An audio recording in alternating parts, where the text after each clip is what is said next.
pemodelan getaran merupakan langkah awal yang perlu Anda lakukan untuk bisa menganalisis sebuah getaran, baik itu getaran dari konstruksi bangunan maupun konstruksi sebuah mesin.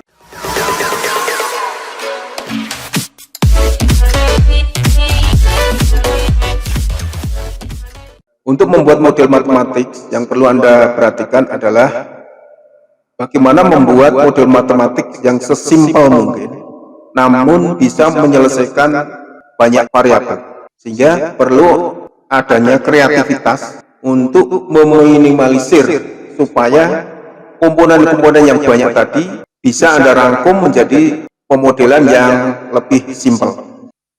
Untuk pemodelan yang pertama yaitu dengan pemodelan pada satu DOF atau degree of freedom, satu derajat kebebasan. Jadi satu derajat kebebasan itu artinya getaran itu hanya bisa bergetar pada arah satu sisi saja.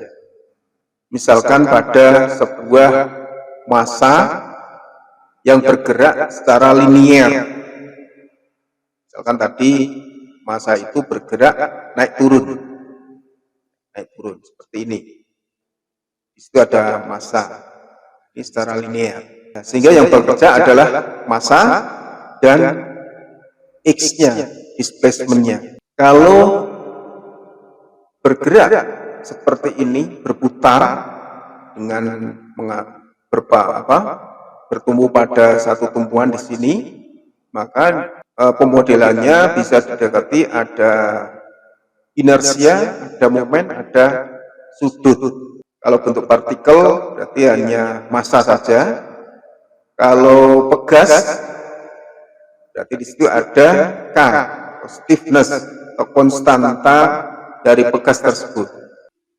Kalau bentuknya beam yang mengalami lengkungan, batang yang mengalami defleksi, itu ada A luasannya, ada C modulus yang-nya, ada juga E-nya modulus elastisitasnya. Ini yang perlu diperhitungkan untuk beam. Beam itu lendutan. Jadi ada batang, terus ditumpu di kedua sisinya, terus di tengahnya diberi beban, itu namanya beam. Selanjutnya ada spring, gas. Kalau pegas, ini ada K, ada sudutnya, ya, dan seterusnya. Nah, yang sering kali kita gunakan di dalam analisa sebuah getaran, yaitu didekati dengan pegas. Di pegas itu ada konstantanya atau stiffnya K. Menurut hukum Hooke, ya, F sama dengan Kx. Di Kx itu dari mana? Ini berawal dari darat Taylor. Untuk darat Taylor yang genap kan muncul seperti ini. Ya, ini untuk F-nya. Lalu energinya, energi potensial yang muncul yaitu setengah Kx kuadrat, ya, atau bisa ditulis dalam bentuk ini angular sudut, setengah K theta kuadrat, karena M sama dengan K theta. Nah, ini untuk pegas. Lalu untuk beban tarik yang bekerja pada sebuah batang misalnya, ini ada sebuah batang, ya, ada sebuah batang panjangnya L. Batang itu memiliki luas penampang, memiliki elastisitas, modulus elastisitas. Ini ditarik sebesar X, arah X. Nah, sehingga K-nya akan muncul, K sama dengan K-nya, stiffness-nya, yaitu AE per L. AE per L. Kalau dihubungkan dengan strain-nya, pegangannya, F dibagi AE sama dengan X per L. Nah, gayanya sebesar X, AE-nya L, lalu strain energi atau volume, total strain energi, kalau diperhitungkan antara gaya dan displacement. Kalau ini ditarikkan, yang bekerja adalah gaya.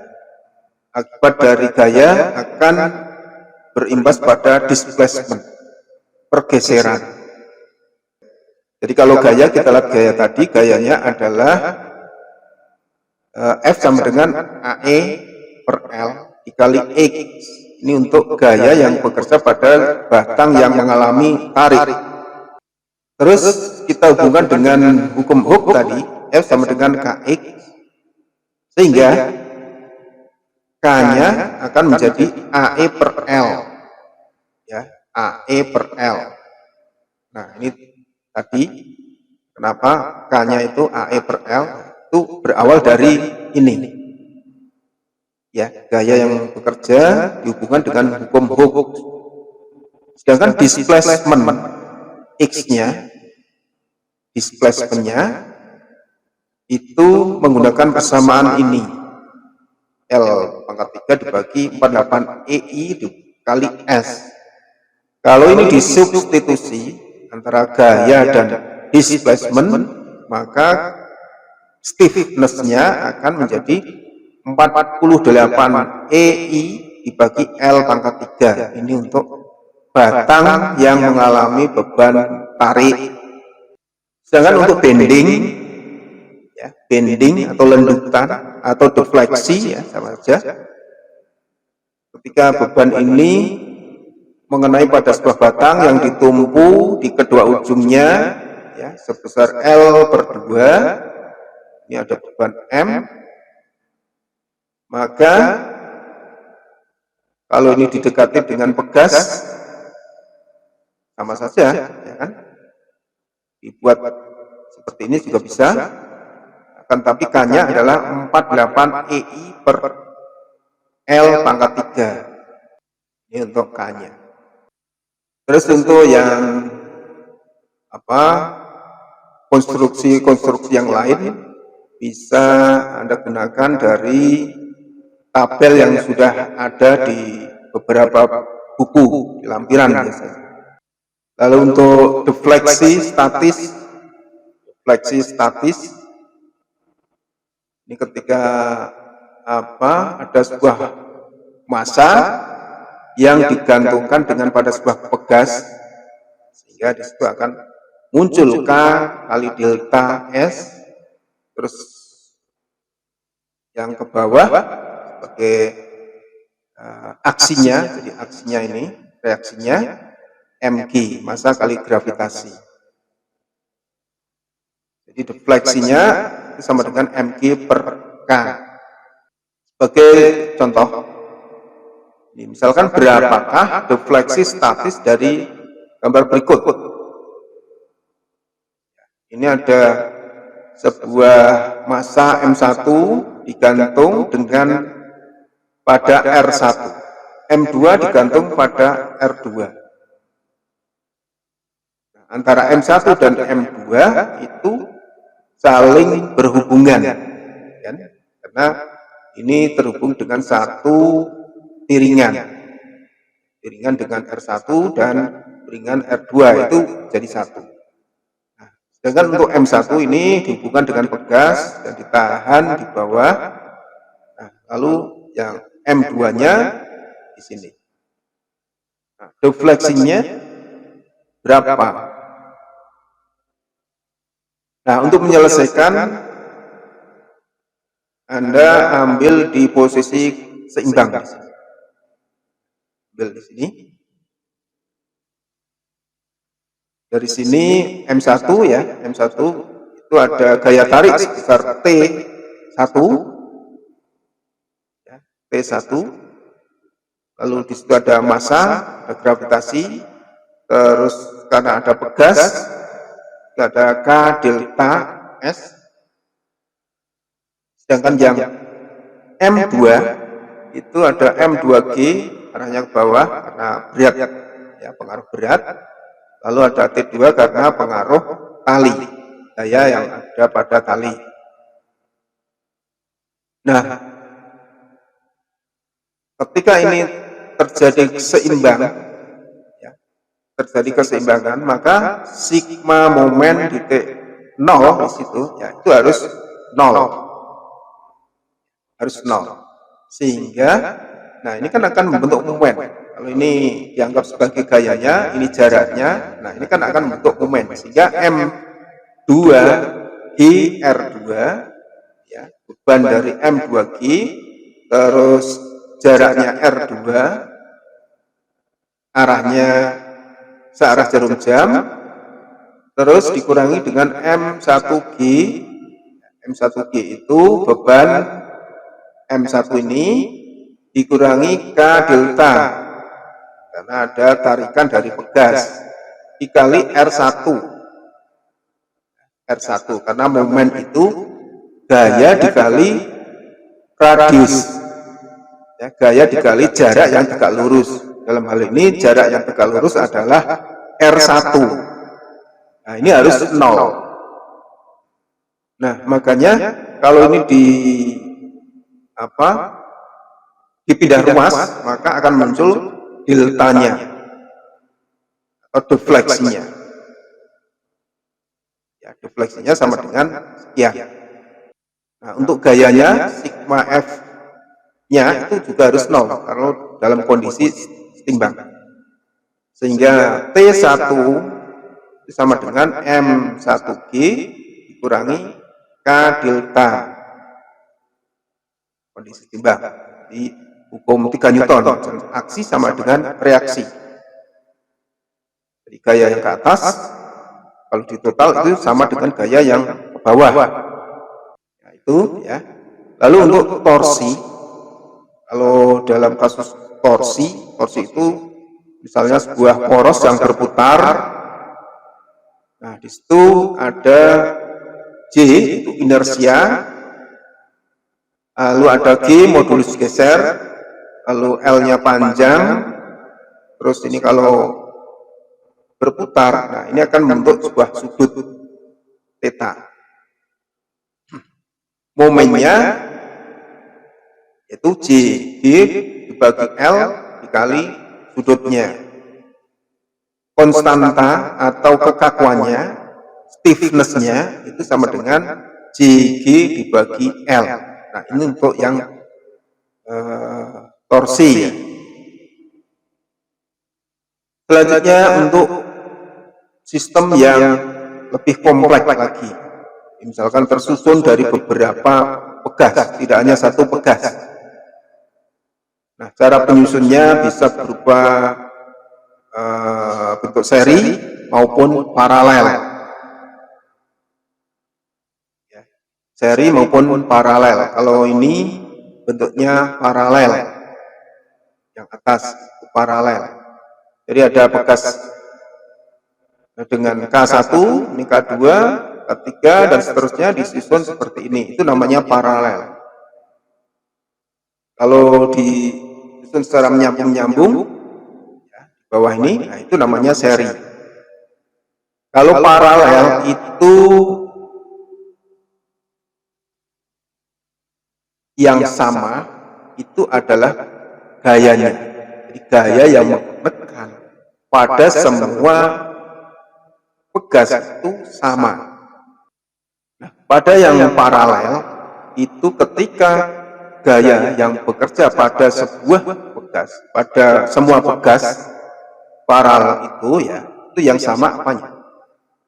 Yang sama adalah ya kalau F-nya itu F sama dengan K ekuivalen X. Ya, F-nya itu sama dengan K1 kali X plus K2 kali X dan seterusnya. Ini untuk yang pegas paralel. Sedangkan untuk pegas yang disusun secara seri, nah ini X-nya itu sama dengan sigma F dibagi K ekuivalen. Dengan X itu sendiri sama dengan X1, X2, X3, dan seterusnya. Sehingga K ekuivalennya menjadi sigma seper KI. Seperti ini. Kalau yang paralel itu K ekuivalennya itu sigma KI. Sigma KI.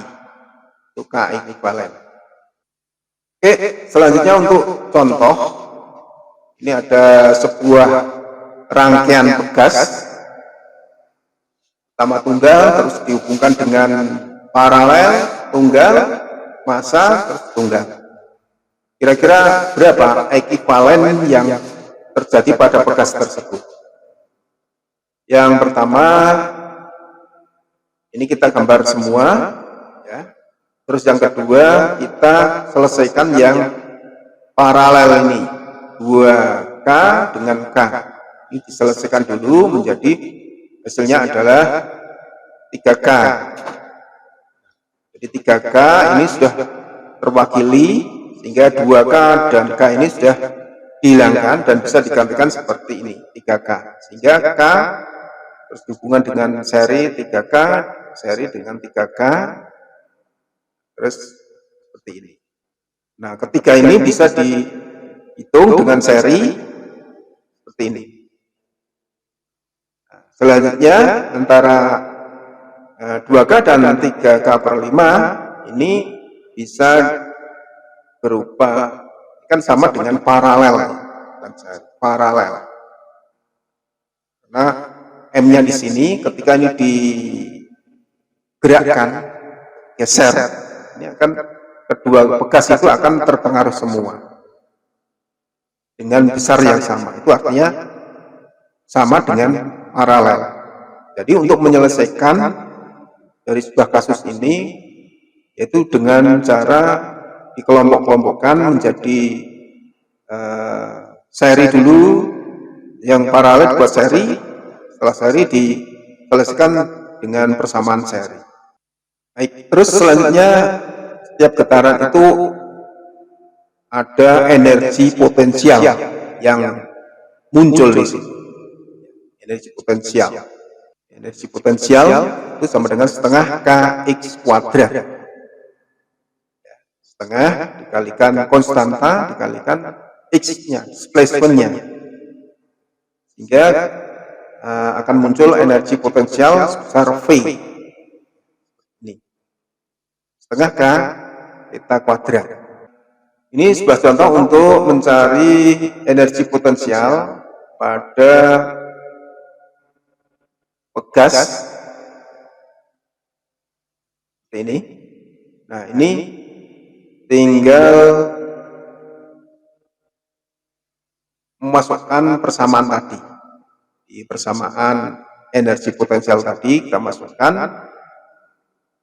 ya, akan diperoleh energi potensial gas. Ya, perlu Anda ketahui tadi dalam penjelasan yang awal tadi ada kita anggap kondisi dalam kondisi setimbang. Jadi ada beban-beban seperti ini, maka dalam penyelesaiannya kita anggap sebagai kondisi yang seimbang. Nah, jadi energi potensial itu kan energi yang